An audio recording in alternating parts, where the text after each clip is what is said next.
이제 학생들이, 이제 2학년 학생들도 많이 물어보는 질문인데, 각 대학별로 모의논 수를 좀 많이 보잖아요. 네. 몇 월 달에 보죠? 주로 5월입니까? 6월, 뭐 5월, 6월 정도. 6월에도 보고, 그 다음에 이제 그 이전에 좀 일찍 보는 대학도 있는데요. 6월에 많이 실시를 하고 6월에. 있습니다. 그럼 실제로 이제 6월 본다라는 건 6월 첫째 주에 모의 수능을 보고 자기의 정시 가능성을 판단한 다음에 생각하는 대학들 또는 욕심내는 대학들에 가서 모의 논술을 보는 건데, 뭐 이런 질문 있죠. 웬만하면 다 봐야 되는 거 아니냐? 다 가봐야 되는 거 아니냐? 했을 때 자연계의 입장은 어떻습니까? 저는 무조건 반대입니다. 반대. 네, 왜 그러냐면 네. 일단 온라인으로 시험을 보는 것은 별 문제가 없습니다. 뭐 네. 많이 얼마든지 많이 봐도 좋은데 오프라인에서 시험을 보려면 이제 사실 이제 굉장히 좋은 기회죠. 학생들한테는 우리 이제 뭐 가서 이제 뭐 맛있는 것도 사 먹고 친구들하고 같이 가서 이제 재밌게 놀다 오는 거 좋은데 네. 물론 이제 한 번 정도는 이제 그런 모의고사를 통해서 경험도 익히고 이런 분위기구나. 이런 식으로 하는구나. 경험 익히기에 괜찮은 것 같습니다. 한 번 정도는. 근데 이게 두 번, 세 번 모든 대학을 다 본다? 이거는 시간 투자가 너무 좀 심한 것 같습니다. 물론 이제 스트레스 한번 풀러가는 거는 뭐 나쁘지 않을 것 같습니다. 인문계는 어때요? 인문계도 저도 마찬가지라고 생각합니다. 그러니까 그 논술 고사장이 주는 어떤 특이점들이 있거든요. 그러니까 모의 논술을 보면 그 특이점을 미리 파악해 볼 수 있어요. 그러니까 시험을 볼 때 실제로 연습지는 한 이 정도 수준에서 쓸 수 있고 네. 필기구나 어떤 제한 사항들은 나한테 이런 부담을 주는구나 이런 걸 파악할 수 있고요. 근데 이제 모든 논술 문항을 다 이렇게 해보겠다라고 하면 이제 고등학교 3학년 논술 준비하는 동안이 투어 기간이 되는 거 뭐 책이나 뭐 써야죠. 그렇죠. 아니 뭐 서울에 사는 학생들이야 서울권 대학이 논술 보니까 뭐 지하철 타고 버스 타고 잠깐 갔다 올 수 있는데 진짜 아까 오 박사님 말씀하셨던 것처럼 지방에서 이걸 악용하는 애들이 있어요. 네. 그러니까 모든 학생들이 또 볼 수도 없거든요. 온라인으로 관광버스 신청을 불러가지고 해가지고 올라야 또- 된다 네네네. 그래가지고 묻지마 관광, 묻지마 논술, 모의 논술 이렇게 부산 주변에는 네. 이제 부산대학교까지 네. 네, 가면서 좀 이렇게 한 가지만 좀 네. 더 붙였으면 네네. 좋겠는데요. 그 모의 논술하고 관련해서 제가 특히 이제 뭐 인문 논술은 잘 모르겠습니다만 그 자연계 논술을 준비하는 학생들한테는 모의 논술을 보면서 두 가지 꼭 좀 연습을 해보라고 하고 싶은 게 있습니다. 한 가지는 뭐냐면 따로 연습지를 주는 대학들도 있습니다. 그러니까 넉넉하게 주는 대학들도 있는데 요즘에 절반 이상의 대학들은 빈 공간을 이용해서 문제를 여백을 풀어야 이용해서. 됩니다. 여백을 이용해서. 근데 그 여백이 결코 크지 않습니다. 네. 그래서 그걸 좀 연습을 좀 해줬으면 좋겠고 네. 두 번째는 이제 뭐 굉장히 많은 대학들이 답안을 보면 이렇게 네모 박스로 되어 있고 그것을 벗어나면 맞아요. 안 됩니다. 네네. 근데 그거 연습이 제대로 안 돼 있어서 실전에서 상당히 힘들어하는 학생들이 많거든요. 맞아요. 당황할 수 그거는 좀 연습을 좀 많이 해줬으면 좋겠어요. 네, 네. 그러니까 뭐 대학이 논술 뭐 논술 전형에 대한 유의사항 뭐 이런 거 네네. 얘기할 때 네네. 뭐 지참해야 되는 거, 해서는 안 되는 거 이것들을 명시하고 있기 때문에 그 호정 선생님 말씀하신 게 그 답안은 반드시 문항에 주어진 답란에만 써야 된다라는 그런 유의사항들이 있거든요. 그다음에 답란 이외의 곳에 특별한 표식을 하면 감점 또는 0점 처리한다. 뭐 이런 유의사항도 있어요. 근데 대학 그 채점을 할 때 가장 그 채점자들이 전원 만장일치로 결정할 수 있는 합의할 수 있는 게 뭐냐면 유의사항에 있는 그런 조건들이거든요. 네. 그러니까 이거 하면 0점 처리, 그럼 100% 그거 하면 0점 처리인 거죠. 네. 그러니까 주어진 답란에만 써야 되는 거. 예를 들면 1번, 2번 문항을 다른 답란에 바꿔 쓰잖아요. 이것도 100% 0점이에요. 채점 안 됩니다. 알겠습니다. 인문 논술의 제시문이 뭐 소설은 교과서 출제가 많다 뭐 이런 소문도 있는데 그건 어떻게 답하시죠? 최근에 이제 아까 제가 사교육 영향평가 말씀드렸잖아요. 선행학습 영향평가 이런 걸 하다 보니까 이 대학들의 입장에서는 사고력을 평가되는데 굳이 논술의 제시문을 교과서 외에서 출제하면서 받는 비판을 감수하기가 좀 어려운 거예요. 처음에 서강대 같은 경우는 논술 지문 엄청 어려운 걸 하고 싶어 했어요. 이유는 뭐냐면 대학에서 배우는 이 학문의 과정이 실제로 어떤 전공 서적 정도를 읽을 수 있는 정도 수준 돼야 되는데 애들이 맨날 교과서 정도의 그것도 짧은 문장만 읽고 오니까 수업이 진행이 안 된다는 거죠. 그런 욕구가 있었지만 최근에 이 논술이 계속 타겟이 됐잖아요. 사교육 유발하는 요인이 있다. 그러니까 지금은 거의 대부분의 대학이 교과서에서 지문을 채택을 하거든요. 많이 벗어나면 EBS 교재. 네. 그러다 보니까 자연스럽게 이 교과서 중에서 가장 방대한 양의 교과서가 특히 문학 교과서예요. 문학 교과서 엄청 그 출판사별로 한 10몇 종 되잖아요. 거기에 특히 그 국어 같은 경우는 이 말 그대로 문학만 다루지 않아요. 그러니까 모든 영역을 다 다루잖아요. 그러다 보니까 국어 교과서가 특히 많이 논술 문제를 출제할 때 많이 사용되고요. 특히 이제 근데 특히 소설 같은 경우는 학생들이 그 교과서별로 다 다루는 작품들이 다 달라요.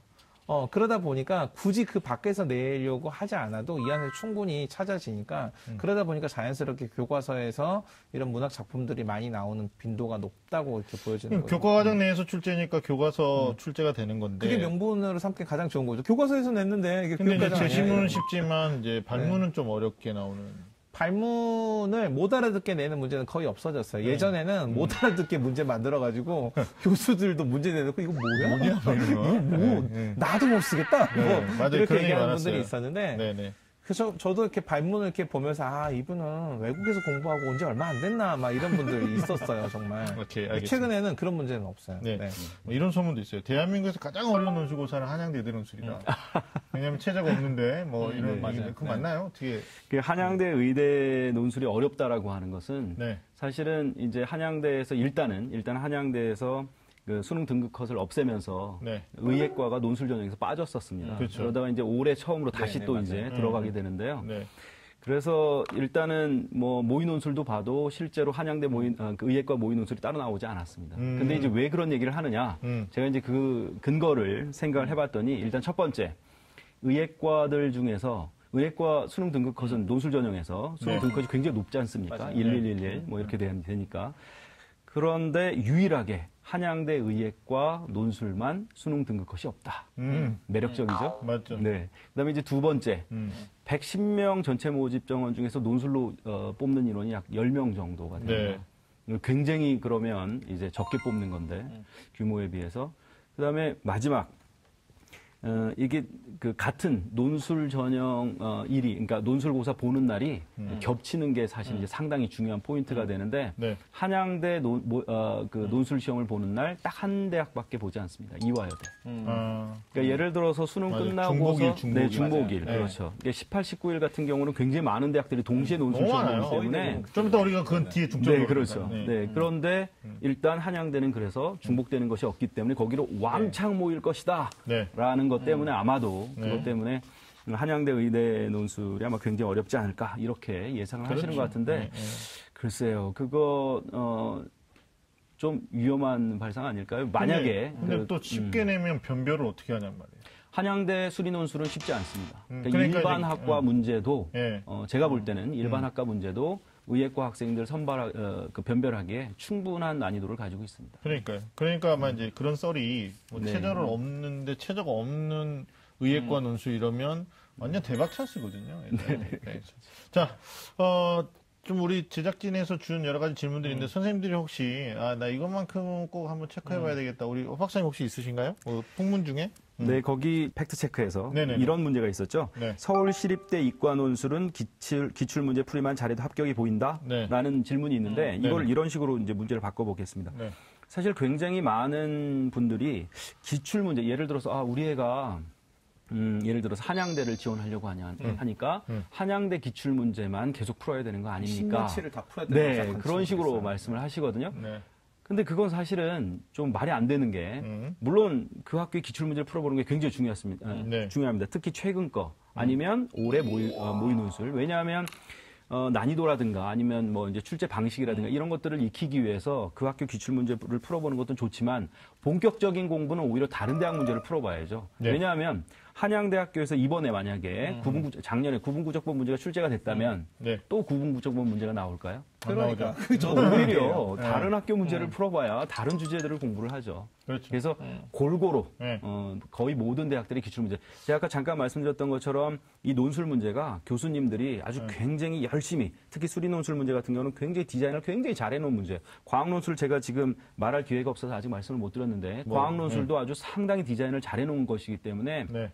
기출 문제를 열심히 풀어보고 공부하는 건 정말 중요합니다. 기출 문제 중심으로 공부를 해야 되겠지만 네네. 한양대를 지원한다고 해서 한양대 기출 문제만 푸는 것은 네. 아니다. 여러 대학 기출 문제들을 네. 폭넓게 공부를 해야 된다. 이 말씀을 꼭 드리고 알겠습니다. 싶습니다. 그리고 이제 그 팩트 체크에서 또 한 가지 우리가 얘기할 게 있는데 그게 뭐냐면 내신 성적이 안 좋은 학생들 입장에서는 실제로 최장력 기준 없는 대학에서는 교과 변별력도 있을 것이고 또 아니면 수능 최저도 있지만 학생부를 반영하는 대학에 대한 부담감이 있어요. 네. 그래서 선생님 제가 내신이 많이 안 좋은데 논술 전형에서 합격할 수 있을까요? 이런 질문을 할 때 그래서 제가 그냥 시간 강의에서 말씀을 드리면 특별히 논술 전형에서 내신의 변별력이 높은 대학도 있더라고요. 그러니까 소위 말하는 이제 1등급과 2, 3, 4, 등급 간 5등급 점수차가 크죠. 등급 간 네네. 점수 차에서 뭐 예를 들면 연세대학교 같은 경우가 1등급에 20점을 주면 5등급에 19.2를 주니까 거의 차이가 네, 맞아요. 크게 나지 않는 구조인데 뭐 내신을 좀 많이 반영하는 구조라고 볼 수 있을까요? 대학 중에서는 이제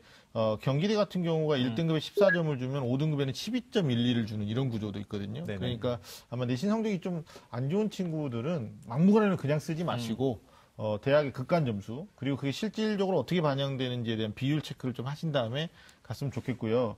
자, 이제 6번째 질문 드릴게. 수시는 6번의 기회가 있단 말이에요. 그래서 교과형과 종합형, 또 논술형, 혹은 적성형, 뭐 여러 가지 전형을 조합해서 온서를 쓰는 학생도 있지만, 우리 유명한 말 있잖아요. 6논술. 네? 6장을 모두 논술로 쓴다라는 가정하에, 올해 이제 우리 친구들이 3학년 같은 경우에 온서를 쓰게 될 텐데, 문제가, 지난해에는 수능 전에 동국대도 논술이 있었고, 연세대도 논술이 있었고, 한양대 에리카도 수능 전이었는데, 올해는 전부 이쪽으로 옮겨왔어요. 그래서 아까 우리 박사님 얘기했는데, 18, 19일에 막 몰려 있거든요.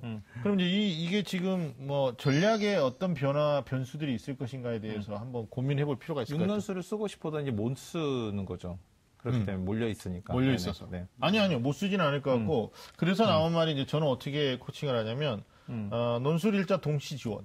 그러니까 예를 들면 성균관대 논술과 선택한다, 연세대 나중에 논술이 가서. 동일한데, 나중에 경쟁률 치를 보거나, 아니면 두 대학의 최장력 기준이 다르니까, 네. 자기가 어느 정도, 어디 쪽에 더 수능 만족- 예상치를 보고 선택한다 이거죠. 그렇게 해서 네. 이제 동시 지원 태길 응시 뭐 이런 이제 뭐 용어를 써보는 거죠. 네네. 작전을 써보는 거죠. 아니, 무슨 군사 작전 같아요. 네? 자연계는 포트폴리오 어떻습니까? 굉장히 중요하죠. 네, 자연계도 네, 일단은 자연계도 이제 그 겹치는 부분 포함해서 또 뿐만이 아니라 네. 이제 물론 그 지원하려고 하는 대학의 이제 그 정도 예를 들어서 뭐 내가 좀 상위권 대학들만 중심으로 지원을 하겠다라고 네. 한다면은 이제 선택의 폭이 그만큼 줄어들겠죠. 네. 자, 그렇다 할지라도 우리가 이제 그 포트폴리오를 그 세울 때, 그 만들 때 가장 중요한 부분은 날짜뿐만이 아니라 시간. 자연계 같은 경우에는 또 뭐가 필요하냐면 수능 전에 시험을 보는 대학. 이거를 가능하면 하나 정도 두는 것도 나쁘지 않습니다. 근데 수능이 잘 나와서 납치될 수도 있으니까. 네, 바로 그거죠. 네. 그 부분을 아주 굉장히 잘 생각을 해야 되는데 그래서 수능 전에 논술 시험을 보는 그런 대학들을 선택을 할 때는 네. 자기가 9월 모의고사, 그다음에 뭐 6월 모의고사 이것들을 기준으로 해서 봤을 때 네. 그거보다는 좀 약간 상향 지원 쪽으로 할 수 있는 대학이 만약에 수능 전에 있다면 그런 대학을 하나 정도 만약에 지원을 해둔다면 사실 논술 공부가 이제 뭐 단시간 내에 예를 들어 수능 때까지 논술 공부 하나도 안 하다가 수능 딱 끝나고 곧바로 논술 공부 해가지고 합격할 수 있는 그런 가능성은 상당히 떨어지거든요. 네. 그래서 논술을 만약에 그 수능 전에 한 대학 정도를 만약에 둔다면 네. 그 대학을 준비하면서 어느 정도 쭉 대비를 해둔다면 그게 나중에 수능 이후에 논술 시험을 볼 때 상당히 도움이 많이 되기 때문에 사전에 포트폴리오에 보는 것도? 네, 그것을 좀 고려를 해서 포트폴리오를 좀 세우는 게 좋고요. 예, 예. 그 다음에 이제 또 한 가지가 이제 과학 논술 이야기를 안 할 수가 없는데 과학 논술이 있는 대학과 없는 대학이 이제 명백하게 주어져 있기 때문에 과학 논술 만약에 대비를 선생님 제가 과학 논술을 해야 될까요 말아야 될까요? 네. 이런 문제를 이제 또 고민을 해서 또 포트폴리오를 짜야 됩니다. 자, 팩트체크 호정원 선생님 얘기도 좀 들어봤으니까, 우리가 네. 놓친 것 중에 윤천 선생님 하신 말씀 있으시죠? 근데 우리 학생들이 이제 이렇게 논술 준비하면서 네. 저는 준비해도 안 되는 거 아니에요? 라는 마음 갖고 있는 친구들이 이런 얘기 하더라고요. 선생님 논술 이렇게 준비하면은 붙는 애들은 다 붙는데 떨어지는 애들은 다 떨어진다고 하더라고요. 일반하죠. 저는 다 떨어지지 않을까요? 이렇게 생각하는 친구들이 있더라고요. 그게 네. 논술 준비를 할 때 시간을 단순하게 많이 들인다고 논술 실력이 향상되는 건 아니다. 네. 라는 걸 좀 이해할 필요가 있는 것 같아요. 그러니까 논술이 보통 보면은 하나 합격한 친구들도 있어요. 왜냐하면 6번 기회를 다 논술에 투자했지만 실제 5번은 논술의 논제 자체도 이해 못하고 또는 논제와 제시문들 간의 이 관계도 파악 못해서 설계를 못해서 답을 못 쓰는 경우도 있고요. 근데 그중에 한 번 잘 써가지고 합격한 친구도 있지만 이게 능숙하게 사고의 이 스킬을 연습한 학생들은 보통 웬만한 문제는 다 해결이 되거든요. 그러면 보통 2-3개가 합격이 되는 거죠. 그런데 해도 뭐 1년 내내 저는 3월부터 저는 논술에 올인했어요.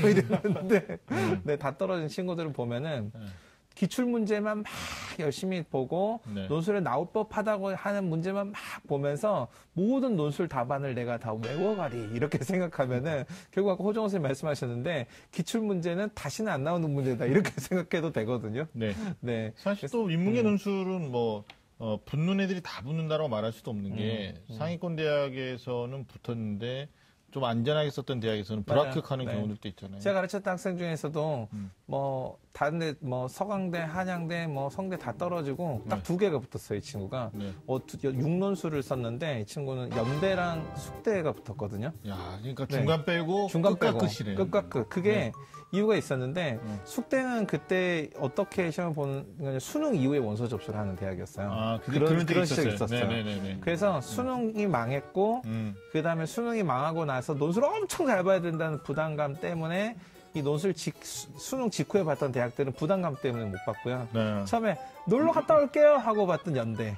그다음에 모든 마음을 다 내려놓고 재수해야지 이러면서 봤던 숙대. 그러니까 결국은 시험장에서 자기가 온전하게 이 사고의 능력을 다 발휘했던 시험 2개를 합격했거든요. 네. 그게 굉장히 의미 있었죠, 그 결과가. 알겠습니다. 이게 논술 전형에 대해서 수험생들 또는 학부모님들 사이에서 뭐 네. 일반화되거나 아니면 오해 소지가 있거나 또는 풍문으로 돌고 있는 말들 때문에 판단이 흐려질 수 있는 얘기를 갖다가 야, 이게 입시본생만이 할 수 있는 리얼 팩트 체크를 우리가 한번 해봤습니다.